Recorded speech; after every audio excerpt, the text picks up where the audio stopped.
IMSure 3D is a Monte Carlo-based independent second check. It has, all those components that one would expect. A patient work list where one can review plan evaluation metrics. There's a DVH analysis that has interactive review, a dose and gamma slice viewer, again, that you can scroll through very quickly. You can get statistics on the gamma pass rate for your problem, change the criteria of your gamma analysis. In this screenshot, it's set at 2%, 1 millimeter, with a dose cutoff of 5%. The reference we've selected is the treatment planning system. For the reference for your gamma evaluation is a global gamma. And as you notice, we present the treatment planning system voxel size and the IMSure 3D voxel size. And so this, of course, is what you can modify as well. And I'll give you some information that can help you decide how you might want to set this voxel size. Then going on, there's a beam data table metrics, items such as, the beam dose, monitor units, as well as plan complexity metrics. The system has templates for evaluation, as well as customizable setup and email notifications. And where would IMSure 3D be placed on your network? So, it's a server, so it can be back in a server room wherever you want to store it. And from your treatment planning system, you would have to do a DICOM export, and then the IMSure 3D system continuously monitors. Once it recognizes that there is new information, it goes ahead and automatically imports and computes that. And then within a minute or two, depending on your problem size, voxel sizes, and the level of uncertainty, your calculation will be complete. And from any computer on your network, you can go ahead and log in with your browser and see the results and do your plan review. The RT dose and reports also have an automatic export location as well. And so now let's get a little further into the Monte Carlo method. And so I wanted to start out with a little history for those of you that haven't used Monte Carlo before. So back in 1777 is typically the first reference to the Monte Carlo method, where a needle tossing experiment was used to calculate pi. In 1886, this is another landmark historical moment in Monte Carlo history that's commonly pointed to. Random points in a rectangle are again used to calculate pi, and I'll step through this with you just if you haven't seen it. And then, the rest of the history on through using Monte Carlo in the 1940s. And then more relevant to us in the medical physics world, in 1963, this coupled electron-photon transport code came along, and medical physics usage started to pick up in the 1980s. And then the AAPM followed up with a summer school on the topic, as well as image-guided radiation therapy. Both Monte Carlo and image-guided radiation therapy were covered in 2006, and many other learning sessions since then. And one of the first reports was in 2007 about clinical implementation of Monte Carlo-based methods. So just a little history. And then SIMOCA is part of the voxel Monte Carlo codes that have been out there for a number of years. Primarily, these codes began with EGS 4 and worked on down through the VMC pedigree. And as these codes are, they're all related, but they have slightly different variance reduction techniques and LINAC model options.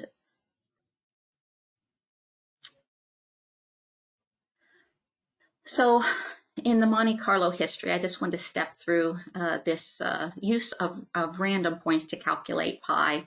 So you have your area here with a circle of radius 1, such that the area of your square is 4.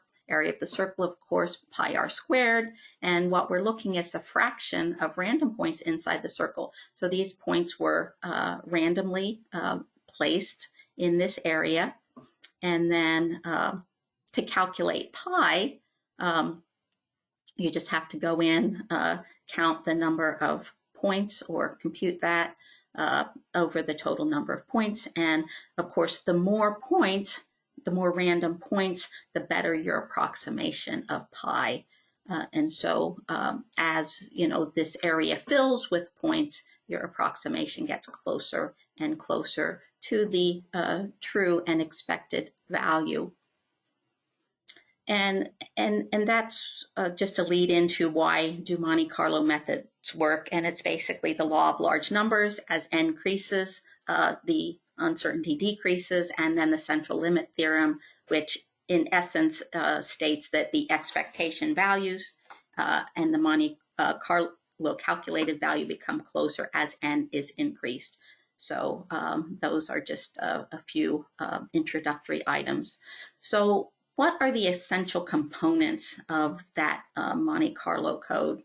So of course you need the physics input for interactions. Most importantly, your cross-section data.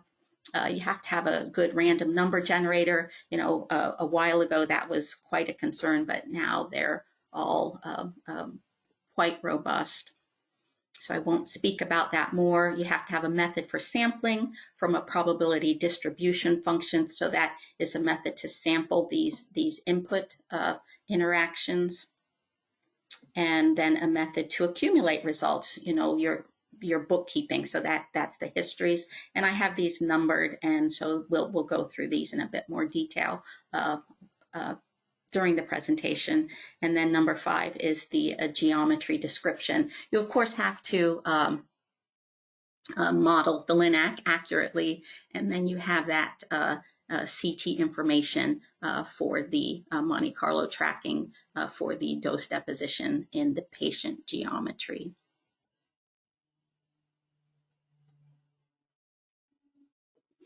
So number 1, the interaction mechanisms. So the photon transport is quite straightforward. There are a few interactions within the patient. So we track all of those until you get to the low energy cutoff. And the electron transport, though, is a bit more complex because there are large numbers of interactions. And that's why I've put the these mean path length tables. And you can see that the mean path lengths are quite different for the photon versus the electrons. And so, you know, in a patient, there might be 10 to the 6 interactions, where with the photons, you know, you'll just have a very limited number of interactions in the patient. And so in the early days, they soon discovered that this requires a condensed history technique, such that you're not really tracking each and every interaction, because you could, you know, certainly know right away that tracking 10 to the 6 interactions is going to be very time consuming. So just very briefly, how does this condensed history transport work? And so it combines many small tracks. So this is a, you know, blow up of what might happen in this region with the electrons traveling through this region. You know, the path can take, you know, different paths and still get to this same point. And so you just condense and you choose you have values in the beginning of the path, and then at the end of the path, you're still getting to the same point, and you're at this position, and a particular direction is specified.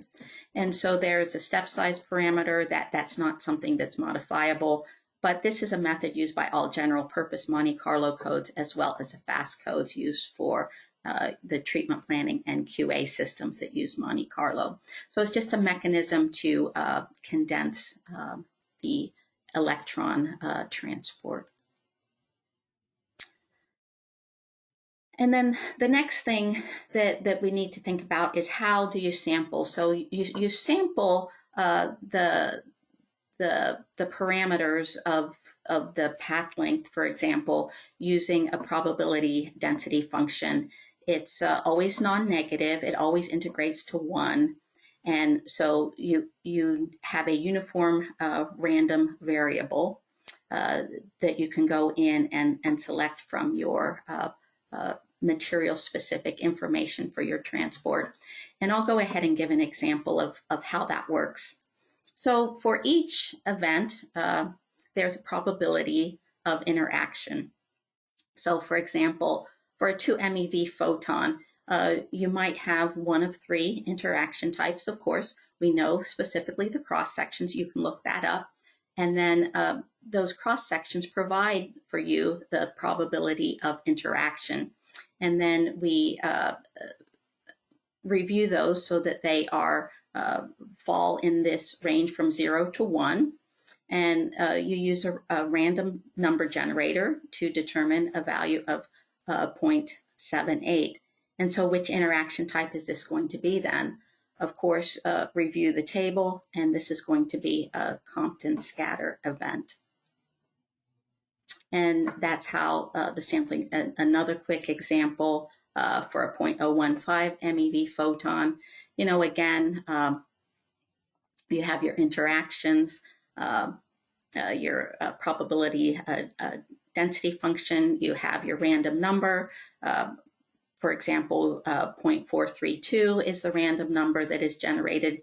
So which interaction type is it going to be? It's going to be a photoelectric effect. And so that's how the probability density function is used to sample with a random number. And to work through how one would use this to do the bookkeeping and sampling throughout the geometry, I'll go through a history example. So random numbers are required to sample the specific parameters from these probability distribution functions. You know, the energy, position, and direction of the source particle are sampled based on random numbers, and based on your the virtual source model, we determine this information using random numbers. And then after that, we need to consider the patient geometry.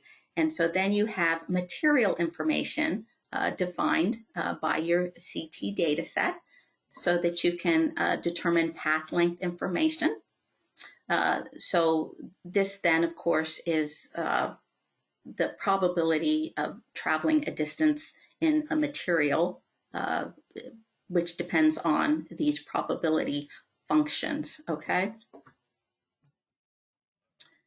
Once that is sampled and you have determined the path length, and then the type of interaction that occurs is again sampled from the total cross-section of these processes.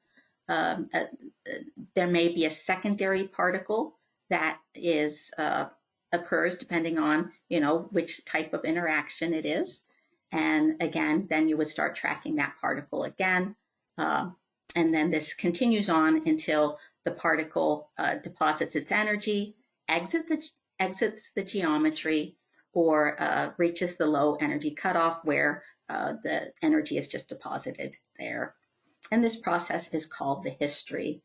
And one keeps returning to step 1 and continues until the desired number of particles or the variance has been reached. So that was a lot of words. And so I thought maybe a diagram would help. So I hope this will be clear. You have your source term, which is the equivalent of the virtual source model, where you determine the position, energy, and direction of the particle based on random numbers. And then when you get into the material, you can determine path length. So this is into the patient.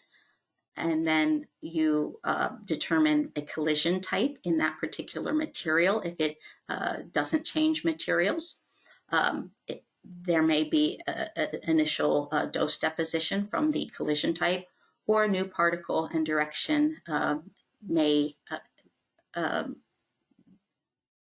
occur, and then you'll go back and, of course, determine path length, collision type, and repeat again. Of course, if you cross your into a different material type, then the new path length and new material will adjust the path length, or you may exit the patient, in which case as well the particle will stop being tracked. So hope that's clear. The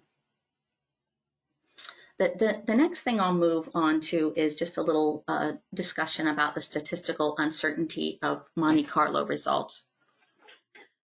And so, we have a normal distribution that occurs, and what is important is considering how close the expectation or is going to be to this mean value. So we have a particular expectation value, but any particular particle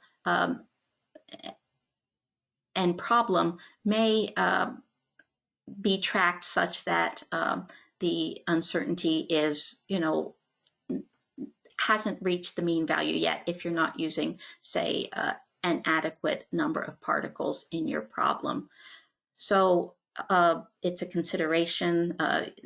Monte Carlo value should be specified in relationship to the uncertainty. So, for example, 60 gray plus or minus 2 gray, for example. And so this is a consideration when you're considering for your evaluation which items you would like to use. So for point doses such as minimum or maximum dose, those will be most impacted in an ROI and carry more uncertainty, whereas the volume mean dose will be much more stable. And so you need to give consideration to the stability of the particular parameters you're setting your evaluation criteria upon. There's efficiency of calculation. I'm not going to go into that at this point in time. Again, of course, accuracy versus precision. And, this is just to drive home the point. I'm sure you're all familiar with accuracy and precision, but how do you ensure that your model is accurate? Well, using good physics data such as the cross sections, and that of course is incorporated into IMSure 3D, making the problem as realistic as possible, using good geometry, materials, etc. And of course the LINAC head, all of that is taken into account. With the CT scan, of course, you need to be accurate and make sure that you incorporate your specific Hounsfield unit conversion table for your location. And of course, your beam model is very important in determining accuracy. And so that's why with IMSure 3D, we provide a customized beam model to ensure the highest level of accuracy. Other items that are taken into consideration are increasing the number of histories. We make that pretty simple with just 3 options available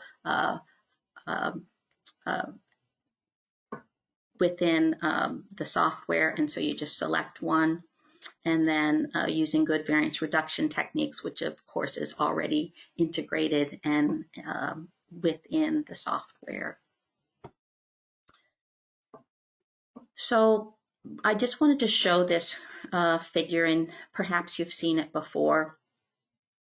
And this shows some different levels of statistical uncertainty in a plan, just so you can understand what would be seen if you really used large levels of uncertainty, which we don't even open up the opportunity for you to do that in IMSure 3D. But if you had very high uncertainty, you would see very, I'll just call it uneven isodose lines. But then once you get down to 4%, you can see that the isodose lines are taking shape, and then 1%, it's quite good.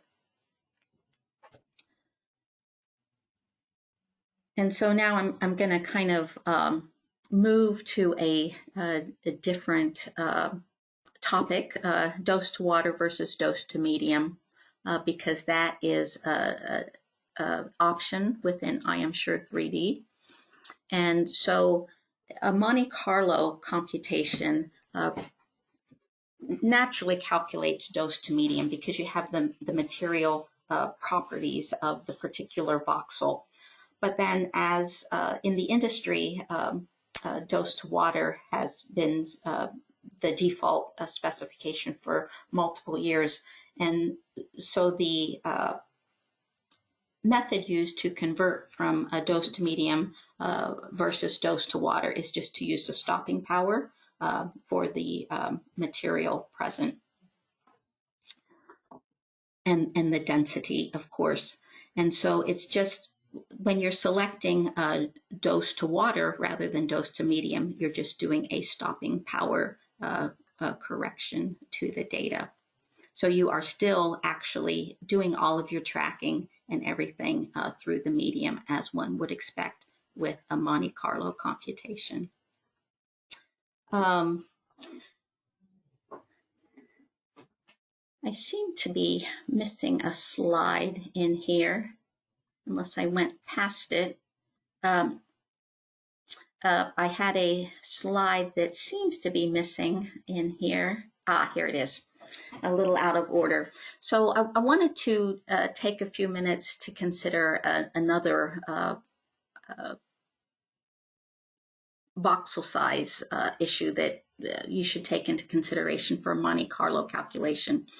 So the patient density or the material is defined on a per voxel basis. If you can, envision all the voxels in your CT image. And this, as is traditional in all treatment planning systems or, QA systems, is defined via Hounsfield to density calibration tables. And so we assign the material properties according to the mass density.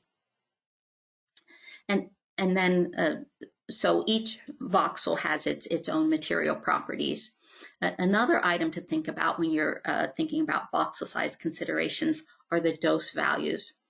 So the dose values for a voxel are based on the average dose for the entire voxel volume. So, we've gone into some detail about, the tracking that occurs throughout the patient. And then the dose deposition occurs at a particular location in the voxel, but then all of the dose deposition for the entire volume is averaged. And so then, that provides some things to consider when you select the voxel size for your computation. The CT resolution. So, if you select a voxel size that is equivalent to your CT resolution, you will have the one-to-one matching. But if you downsample, that will be blurring at some density interfaces. So that material property, say for lung and adjoining, maybe there's bone next to lung, for example, or some other material, they'll be blurring at those density interfaces. But overall, the entire problem is maintained constant. There is just some blurring. The other item to consider for voxel size selection is areas of high dose gradient. So in these regions, because the dose deposition is averaged over the entire volume, smaller is beneficial. But with the variance reduction techniques that are used in the code, we don't really recommend going smaller than a 1 millimeter voxel size. And for most volumes, 2 millimeter is fine. And for problems that have very large target volumes, you can consider larger voxel sizes to speed the problem up even more. And so you can think of this voxel size selection in the high dose gradient regions similar to how you would consider the use of small detectors for small fields, because detectors as well have that volume averaging effect. And so for very small fields, you do want to avoid that volume averaging effect, but not going below 1 millimeter is suggested. So in summary, Monte Carlo is the gold standard in accuracy, and I just ran through some details about the algorithm. The algorithm, of course, is based on first principles. And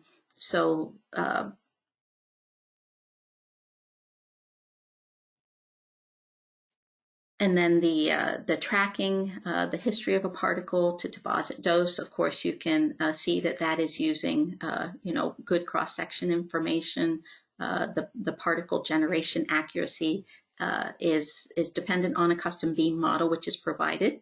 So a good model going in where your particles are positioned is very important. And then, of course, appropriate selection of software options. We've made those options easy and excluded options that would lead the clinical user down the wrong path. But you do need to understand and consider some of the items like the voxel sizes, for example, as well as additional considerations, number of particles, if you really want to be looking at dose to medium, dose to water, and if you want to use templates associated with your mean, min, maximum doses, just items to consider.